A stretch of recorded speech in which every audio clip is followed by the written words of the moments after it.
Bonjour à toutes et à tous, ma team Kiefer, j'espère que vous allez bien. C'est avec plaisir qu'on se retrouve aujourd'hui pour cette nouvelle vidéo, pour le résumé complet de l'étape 5 du Giro d'Italia 2022, le Tour d'Italie 2022, qui après la première arrivée au sommet, donc c'était tout simplement mardi à l'Etna.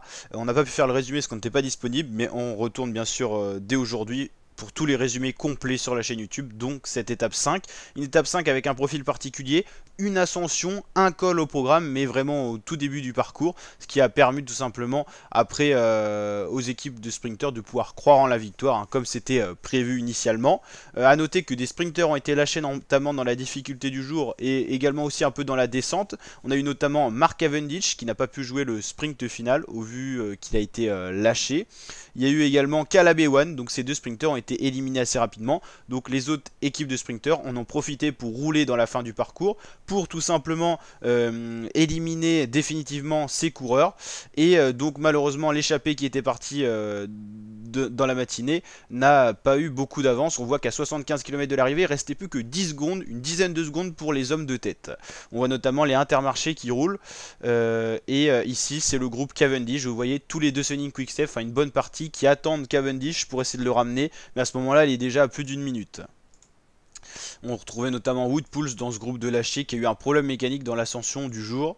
Là c'est la tête de course avec 4 coureurs en tête, mais comme vous l'avez compris, les chances pour cette échappée d'aller au bout sont nulles, sachant que le peloton a décidé de mettre la machine en marche pour éviter tout retour de Mark Cavendish, de Caleb Ewan ou encore d'autres sprinters rapides au sprint qui ont été lâchés. Donc les 4 hommes de tête, malgré leur effort, n'ont eu aucune chance d'aller au bout tout simplement. À 36 km de l'arrivée, on commence à préparer le sprint. Les sprinters comme Cavendish et Ewan ne sont pas rentrés, c'est définitivement fini pour eux, donc ça roule un peu moins fort, il n'y a plus d'échappée devant, et là on voit les Israel Startup Nation qui roulent, les FDJ bien placés pour Arnaud Démare, les Trek bien placés également, là on voit les premières équipes de sprinters. Là c'était le sprint de modification avec Romain Bardet qui s'est glissé pour aller chercher des secondes, mais c'est Ben Swift, Juan Pedro Almeida et Diego Ulissi qui ont pris les secondes de modification 3, 2 et 1.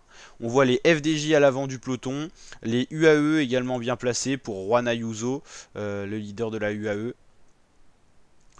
Et également pour Fernando Gaviria, le sprinter de cette formation. Là on voit à 6 km de l'arrivée des vagues qui commencent à se former, hein. C'est les équipes de sprinters mais également les équipes de leaders qui placent leurs favoris.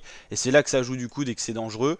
A noter que Guillaume Martin était très bien placé par un de ses coéquipiers de la Cofidis dans le final. Lui qui a déjà perdu beaucoup de temps en général, mais la Cofidis tient à cœur de quand même rester rigoureuse dans ses placements et tout ça, notamment peut-être pour préparer le Tour de France du côté de Guillaume Martin qui fera peut-être le doublé.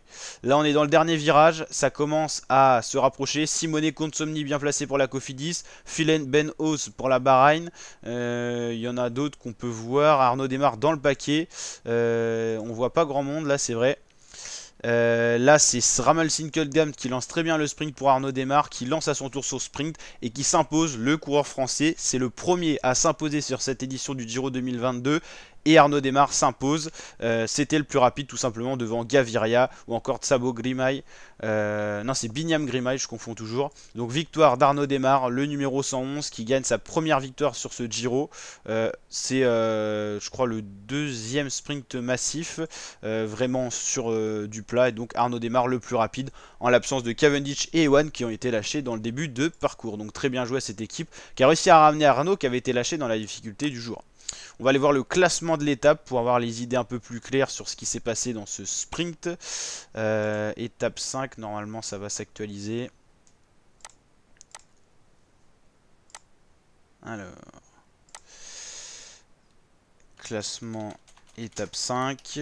En tout cas, il n'y a pas de changement de maillot rose par rapport à ce qui s'était passé sur l'Etna. C'est vrai qu'on n'a pas pu faire ce résumé d'étape, mais en gros, c'est dans l'échappée que ça s'est joué la victoire. Et en gros, alors hop, le maillot rose est allé sur les épaules d'un baroudeur, pas un vrai leader au général.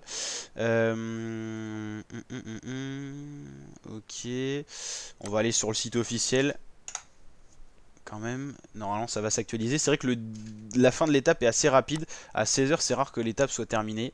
Donc c'est un horaire assez inhabituel. Donc, notamment pour le chargement des classements. Ça joue un peu. En tout cas, Juan Pedro Lopez, voilà, qu'on n'avait pas parlé parce qu'on n'avait pas fait le résumé, reste maillot rose. L'Espagnol de la Trek Segafredo. Lainar Camara reste deuxième au général. Taramay troisième. Vous l'avez compris, ces trois premiers coureurs jouent pas réellement le général. Kamna a des aptitudes en montagne, mais il n'est pas globalement assez complet, je pense, pour jouer un grand tour. Simon Yates, c'est le mieux placé des favoris à une 42. Après, on a Van Sevenant, Kelderman, Bilbao, Almeida, Porte, Bardet, c'est les plus costauds. A noter qu'il ne s'est pas passé énormément de choses au final dans le Mont Etna. Le groupe des favoris qui est resté à 22 coureurs. Bardet a été le plus costaud des Français. A noter que Tom Dumoulin a été totalement lâché, tout comme Guillaume Martin, qui ne sont pas du tout dans l'optique de pouvoir jouer un général au vu de les capacités qu'ils ont montrées dans cette première ascension. En tout cas. Donc à noter que Valverde, malgré son âge, est toujours avec les meilleurs dans le groupe des favoris en montagne. Donc ça c'est impressionnant quand même. Un coureur aussi régulier dans le temps. Est-ce qu'on va avoir le classement de l'étape 5? En tout cas, oui voilà on l'a. C'est Arnaud Démar qui s'impose devant Fernando Gaviria le Colombien. Giacomo Nizzolo pour la Israël, Davide Ballerini pour la De Sunning Quickstep qui a donc fait le sprint en l'absence, vous l'avez compris, de Cavendish. Binyam Girmay 5ème, Phil Beno 6ème, Alberto Dainese 7ème, 8ème Nathanael Tesfacion, 9ème Edward Tuns et 10ème Simone Consomni. Donc voilà pour ce top 3, Démar s'impose devant Gaviria et Nizzolo. Donc c'est une très belle victoire parce que quand même c'est pas des petits sprinters derrière. Donc c'est plutôt pas mal. La team, n'hésitez pas à liker la vidéo si ce résumé vous a plu, à commenter, à vous abonner, à activer la cloche pour suivre l'intégralité du Tour d'Italie sur la chaîne. Et je vous dis à très bientôt pour de nouvelles vidéos, de nouveaux résumés et de nouvelles vidéos sur le Giro d'Italia. Ciao!